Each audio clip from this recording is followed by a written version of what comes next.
Hello दोस्तों, स्वागत है आपका हम सबके यूट्यूब चैनल आरएस नोट्स पर। और आशा करता हूं दोस्तों आप सब स्वस्थ होंगे, मस्त होंगे। दोस्तों 16 अक्टूबर 2021 को आपका new India assurance company limited administrative officer का एग्जाम दोस्तों प्री का कंप्लीट हुआ है। दोस्तों अगर आपने ये एग्जाम दिया है तो ये वीडियो जो है आपके लिए अत्यंत महत्वपूर्ण साबित होने वाली है।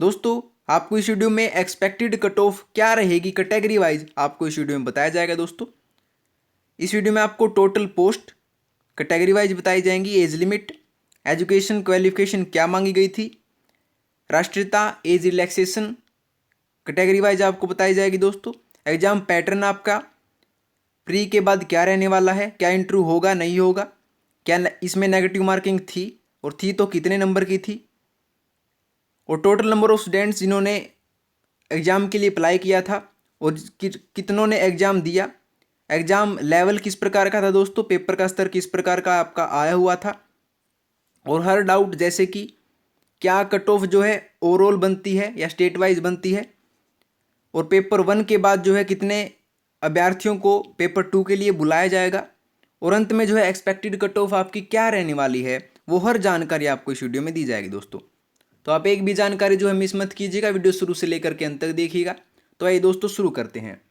तो दोस्तों NIACL AO का एग्जाम आपका कंप्लीट हुआ है प्री के लिए। ये एग्जाम हुआ है आपका 16 अक्टूबर 2021 को कंप्लीट हुआ है। ये आपका exam advertisement number NIACL AO 2021-22 के अंतर्गत संपन्न हुआ है। दोस्तों तो देख लेते हैं टोटल वैकेंसीज आपके लिए कैटेगरी वाइज कितनी निर्धारित की गई थी। दोस्तों तो टोटल पोस्ट जो है देख लेते हैं, कैटेगरी एक तरफ दे रखी है और NIACL AO 2021 वैकेंसीज एक तरफ दे रखी हैं। दोस्तों तो जनरल कैटेगरी के लिए जो है 121 पोस्टें निर्धारित की गई थी। SC कैटेगरी के लिए, शेड्यूल्ड कास्ट के लिए, अनुसूचित जाति के लिए 46 पोस्टें निर्धारित की गई थी। दोस्तों ST कैटेगरी के लिए, शेड्यूल्ड ट्राइब के लिए, अनुसूचित जनजाति के लिए 22 पोस्टें निर्धारित की गई थी।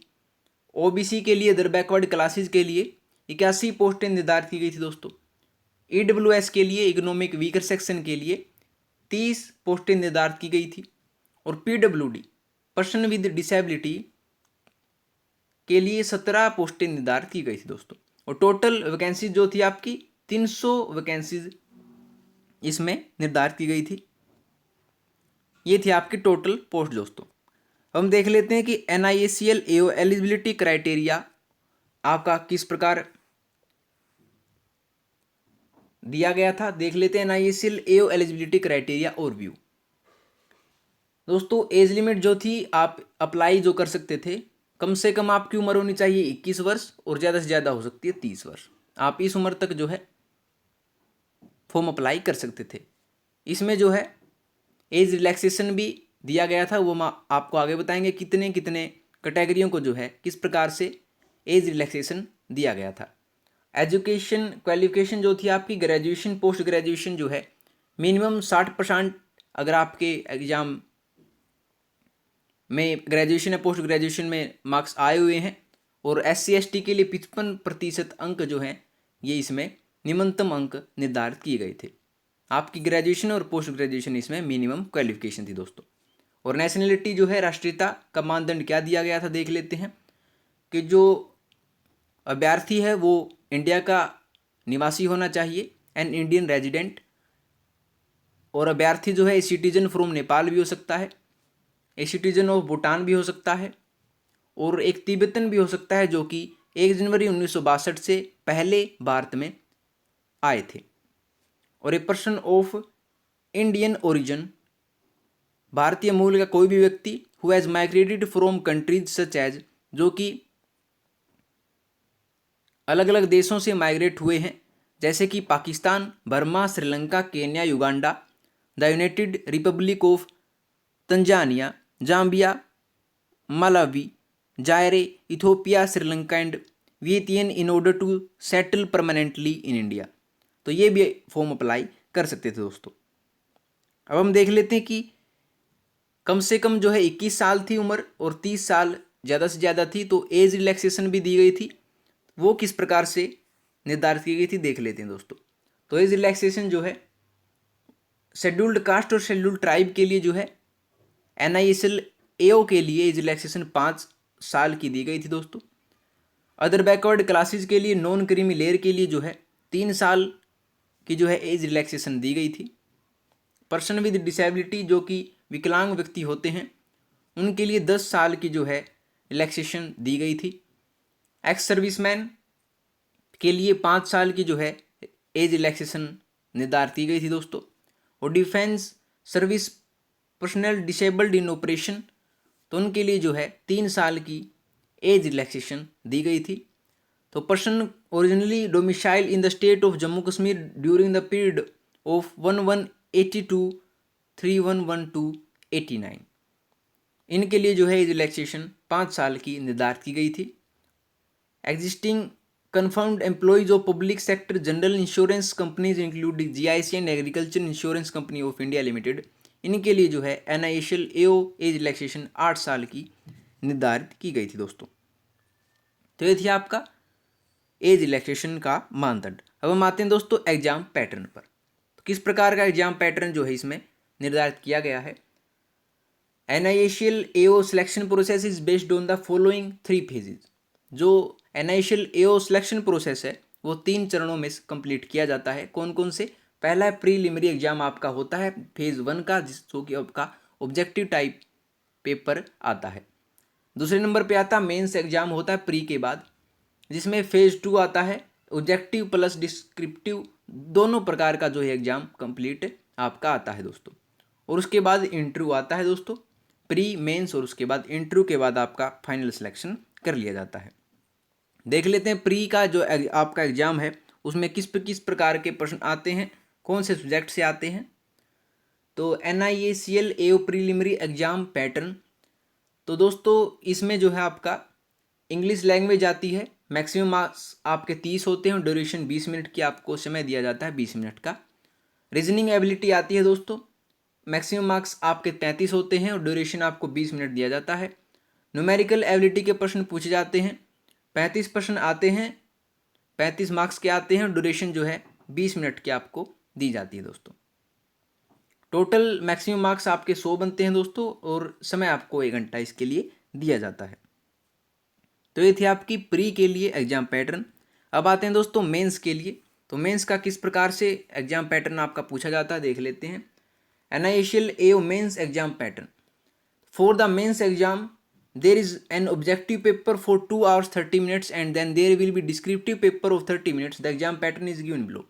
दोस्तों मेंस एग्जाम जो होता है आपका 2 प्रकार से होता है, ऑब्जेक्टिव लिव भी होता है और डिस्क्रिप्टिव भी होता है। जो ऑब्जेक्टिव होता है वो 2 घंटा 30 मिनट का होता है और डिस्क्रिप्टिव जो है वो 30 मिनट का होता है दोस्तों। तो पैटर्न देख लेते हैं ऑब्जेक्टिव पेपर का। तो इसमें टेस्ट ऑफ रीजनिंग होता है जिसमें मैक्सिमम मार्क्स 50 होते हैं और ड्यूरेशन आपको 40 मिनट दिया जाता है। टेस्ट ऑफ इंग्लिश लैंग्वेज होता है दोस्तों जिसमें मैक्सिमम मार्क्स 50 होते हैं, ड्यूरेशन समय आपको दिया जाता है 40 minute. Test of general awareness होता है, मैक्सिमम आपको 50 होते हैं, ड्यूरेशन आपको 30 मिनट दिया जाता है दोस्तों। टेस्ट ऑफ क्वांटिटेटिव एप्टीट्यूड आपको ये सेक्शन मिलता है, मैक्सिमम मार्क्स आपके जो है 50 होते हैं, ड्यूरेशन समय आपको दिया जाता है 40 मिनट। और मैक्सिमम मार्क्स जो है आपके 200 होते हैं दोस्तों ऑब्जेक्टिव पेपर के लिए और समय आपको दिया जाता है 150 मिनट दोस्तों। ये था आपका ऑब्जेक्टिव जो कि जिसमें आपको 2 घंटा 30 मिनट समय दिया जाता है। अब आता है आपका डिस्क्रिप्टिव पेपर, वो किस प्रकार से आगे होगा देख लेते हैं। तो डिस्क्रिप्टिव पेपर जो है उसका एग्जाम पैटर्न देख लीजिए। तो इसमें there will be a 30 minute descriptive test with 30 marks. दोस्तों 30 मिनट आपको इसके लिए दी जाते हैं और 30 ही मार्क्स का ये आपका पेपर होता है डिस्क्रिप्टिव टाइप में।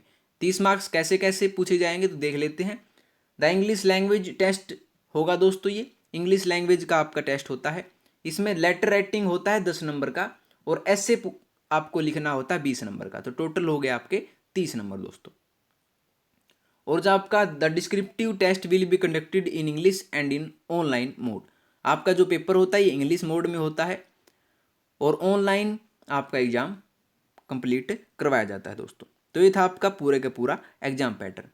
और आपका जो है 16 अक्टूबर 2021 को प्री का जो एग्ज़ाम हुआ है उसके लिए कितने फॉर्म्स अप्लाई किए गए थे और कितनों ने एग्ज़ाम दिया उसके विषय में एग्जैक्ट जानकारी आपको दी जाएगी दोस्तों। देख लेते हैं। तो total number of students who applied for exam, जिन्होंने जो है एग्जाम के लिए अप्लाई किया था उनकी संख्या जो है दोस्तों एग्जैक्ट बता रहा हूँ आपको 2,72,753 ने जो है फॉर्म अप्लाई किया था दोस्तों NIECL AO के लिए। और कितनों ने एग्जाम दिया, total students who appeared for exam, उनकी संख्या है दोस्तों एग्जैक्ट है 1,98,563 जो है अभ्यर्थियों ने एग्जाम कंप्लीट करवाया है। मेन बात है दोस्तों जिन्होंने एग्जाम दिया है उसके आधार पर ही जो है आपकी एक्सपेक्टेड कट ऑफ निर्धारित होती है। अब आते हैं दोस्तों आपका पेपर का स्तर किस प्रकार का था। पेपर का स्तर देख लेते हैं।